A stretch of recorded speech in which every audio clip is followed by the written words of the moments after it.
नमस्कार दोस्तों, मैं Lalita Agarwal PSSM blessings audio team Kolkata से बोल रही हूँ। पिछले ऑडियो में हमने जाना कि टॉरकोम जी एक टायर रिपेयर करने की फैक्ट्री में काम करते हैं, जहाँ कई तरह की बेईमानियाँ और चोरियाँ होती हैं। अंततः वह वहाँ से काम छोड़ देते हैं। ऑडियो नंबर 47 में हम एक नई घटना का जिक्र करेंगे। वह बताते हैं, मेरा दूसरा काम एक मोची के साथ था, जिसकी दुकान हमारे घर के करीब थी। यह मालिक वास्तव में एक अच्छा आदमी था। हमारा पहला साक्षात्कार बिल्कुल असाधारण था। वह मुझे दुकान के पीछे एक छोटे कमरे में ले गया और मुझे एक कुर्सी देने के बाद उसने कहा, तुम जीसस से प्रेम करते हो, नहीं क्या? मैंने कहा हाँ। वह उत्तर में मुस्कुराया। वह काफ़ी मृदुभाषी और एकांत प्रिय था। उसने कहा, तुम्हें पता है मैं मोची हूँ और परमात्मा के सृजन की जितनी अच्छी सेवा कर सकता हूँ कर रहा हूँ। मैं जो भी जूते बनाता हूँ उसके लिए बनाता हूँ। हर इंसान में मैं उसे ही देखता हूँ। क्या तुम प्रार्थना करते हो? मैंने कहा हाँ, मैं करता हूँ। उसने कहा, क्या तुम हमारा हाथ का काम सीखना चाहते हो? मैंने कहा हाँ। उसने कहा ठीक है, ये लड़के बहुत अच्छे हैं, ये तुम्हारे दोस्त की तरह पेश आएंगे। अगर कोई समस्या आती है तो मेरे पास आना, मुझे बताना। दूसरे दिन सुबह मैं 8 बजे के पहले पहुंच गया। हमने सारे कर्मचारियों के पहुंचने तक इंतज़ार किया। सबके पहुंचने पर मालिक ने दरवाज़ा बंद कर दिया। सबसे पहले उसने छोटी सी प्रार्थना की और फिर बाइबल से एक चैप्टर पढ़ा। उसके बाद दरवाज़ा खुला और काम शुरू हुआ। पहले दिन मैंने स्टोर की सफाई की, वहाँ से कूड़ा निकाला, कर्मचारियों के लिए पानी, चाय, कॉफ़ी लेकर आया। उसके बाद मुझे पहला काम दिया गया, चमड़े के टुकड़ों को पानी में भिगोकर उन्हें नरम करना और उनको कर्मचारियों तक पहुँचाना। उसके बाद उन्होंने मुझे सिखाया कि एक विशिष्ट तरह का धागा कैसे बनाया जाता है और उस पर वैक्स कैसे लगाते हैं। 1 महीने के अंदर मैंने सीख लिया था कि जूतों पर सोल कैसे लगाते हैं और फटे हुए जूतों को कैसे सिलते हैं। शीघ्र ही मैंने जूते बनाने का सारा सामान खरीद लिया और रविवार या छुट्टियों के दिन घर के सभी जूतों की मरम्मत करनी शुरू कर दी। मुझे अपने दोस्तों के जूतों को ठीक करने में बहुत आनंद आया। मेरा मालिक एक ऐसा इंसान था जिस पर लोगों का अगाध विश्वास था। जिन ग्राहकों को वह सुंदर हाथ से बनाए हुए जूते बेचता, उन्होंने जूतों के दाम को लेकर कभी कोई प्रश्न नहीं किया, चाहे वह कितने भी एक्सपेंसिव क्यों न हो,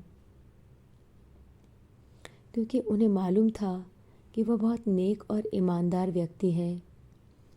महीने के अंत में उसने मुझे दुकान के अपने व्यक्तिगत कमरे में बुलाया और कहा, मैं तुमसे बहुत संतुष्ट हूँ। तुम्हें मालूम है कि कैसे बोलते हैं, कैसे काम करते हैं, लोगों से कैसे काम लेना है और ग्राहकों से कैसे पेश आना है। तुमने सब कुछ बहुत जल्दी सीख लिया है। मैं तुम्हें यह देना चाहता हूँ। उसके हाथ में एक लिफाफा था जिसमें मेरी अपेक्षा से कहीं ज़्यादा पैसे थे और उस लिफाफे के ऊपर एक कागज़ था जिस पर बाइबल की पंक्ति लिखी थी,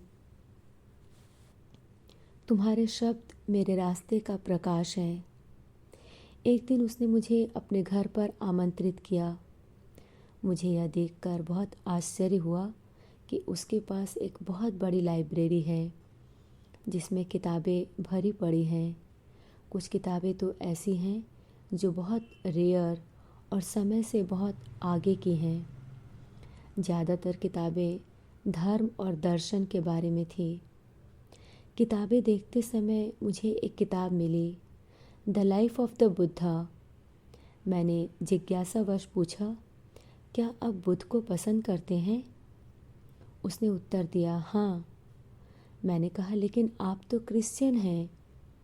उसने कहा, हाँ हाँ, बुद्ध महान हैं, उनमें बहुत गहराई है, वह महासागर हैं। उन्हें भी उसी स्रोत से प्रेरणा मिली जिससे क्राइस्ट को मिली। मैं संकीर्ण हृदय वाला क्रिश्चियन नहीं हूँ। यही वजह है कि मैं किसी चर्च में नहीं जाता। मेरा रूम ही मेरा चर्च है और मेरी दुकान मेरा मंच, मेरे शब्द ही मेरी सेवा है, ध्यान मेरा शिक्षक और मैं हमेशा सीखने वाला एक छात्र। उनकी सभी किताबों को देखते हुए मैंने कहा, काश मेरे पास भी ये किताबें होती और इतना पैसा कि काम करने के बजाय मैं बैठ पाता और सिर्फ पढ़ता रहता। उसने उत्तर दिया, अगर तुम्हारी ऐसी इच्छा है तो यह पूरी होगी सही समय पर, लेकिन तुम्हारे पास लोगों की सेवा करने का एक रास्ता होना चाहिए। इससे फ़र्क नहीं पड़ता कि तुम कौन सा रास्ता चुनते हो। मैंने पूछा, क्या आप किसी ग्रुप या आत्मिक जगत के सदस्य हैं? उसने कहा, हाँ, मैं ऐसे आत्मिक जगत का हिस्सा हूँ जिसके अधिकांश सदस्य इस दुनिया से विदा ले चुके हैं, लेकिन हर सप्ताह हम किसी जगह पर मिलते हैं और अपने निर्देश प्राप्त करते हैं। इस मुलाकात के बाद वह मेरे लिए वही व्यक्ति नहीं रह गया था जो पहले था। मैं उसको पहले भी पसंद करता था, लेकिन अब वह मेरे लिए एक महान व्यक्ति था। सुबह की प्रार्थना के समय उसने कहा, ईश्वर हमारी सहायता करना कि हम अपने हाथों से जो काम कर रहे हैं उससे अपने आप को विकसित कर सकें। यह तुम्हारा काम है, हम तुम्हारे लिए काम कर रहे हैं। हम हर क्षण ध्यान रखें ताकि हमारी आत्मा उन्नत हो और वे आत्माएं भी जो हमारे संपर्क में आती हैं। एक दिन दोपहर को जब मैं जूतों का काम कर रहा था, मैंने अपने पिता को उनके साथ बैठे हुए देखा। दोनों ही अपनी बातचीत में पूरी तरह खोए हुए थे। शाम को जब मैं अपने पिता से मिला तो उन्होंने कहा, क्या तुम अपने मालिक को पसंद करते हो? मैंने उत्तर दिया, हाँ, बहुत। उन्होंने पूछा, क्यों? मैंने कहा, क्योंकि वह एक सच्चे और सही इंसान है। उस साल मैं स्कूल के बाद इस काम को करता रहा, 3-4 घंटा प्रतिदिन, और कुछ पैसे कमाता रहा जिसकी मेरे परिवार को सख्त ज़रूरत थी। एक दिन हमारा मालिक स्टोर पर नहीं आया। जब मैंने मैनेजर से इसके बारे में पूछा तो उन्होंने कहा कि टेबल पर उसने एक नोट लिख रख छोड़ा है, मैं कुछ समय के लिए अनुपस्थित रहूँगा, तुम सभी अपना काम अच्छे से करो। 3 दिन बाद हम में से 2 लोग उनके घर गए, लेकिन घर खाली था। हमें उनके लिए थोड़ा डर महसूस हुआ, लेकिन 1 सप्ताह के अंदर हमें एक पत्र मिला जिसमें लिखा था, शुभकामनाएं, मैं वापस नहीं आऊँगा, तुम सब पार्टनर्स बन जाओ और इनकम को सही तरीके से आपस में बांट लो। अगर तुम ऐसा करोगे तो ईश्वर तुम्हें अपना आशीर्वाद प्रदान करेंगे। ईश्वर ने मुझे अलग सेवा के लिए बुलाया है। जब भी संभव होगा मैं तुम लोगों से संपर्क करने की कोशिश करूँगा। तुम सभी को मेरा धन्यवाद। तुम सब ने स्टोर में बहुत मेहनत की है। अब यह स्टोर तुम्हारा है। लीगल पेपर्स भी वही हैं। हम सब एक गहरे मौन में डूब गए।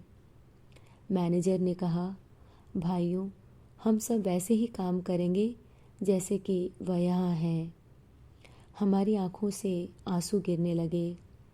उन्होंने कहना जारी रखा, मुझे मालूम था कि वह किसी विशिष्ट कार्य के लिए स्वयं को तैयार कर रहे हैं। मेरा विश्वास है कि वह इंडिया चले गए। भरे हृदय से हमने उनकी मंगल कामना की, लेकिन उसके बाद उनकी तरफ से हमें कभी कोई पत्र या सूचना नहीं मिली। आज के लिए इतना ही। अगले ऑडियो में हम इसी घटना को जारी रखेंगे। तब तक के लिए धन्यवाद दोस्तों। आप सभी का बहुत बहुत आभार। आपका दिन शुभ हो।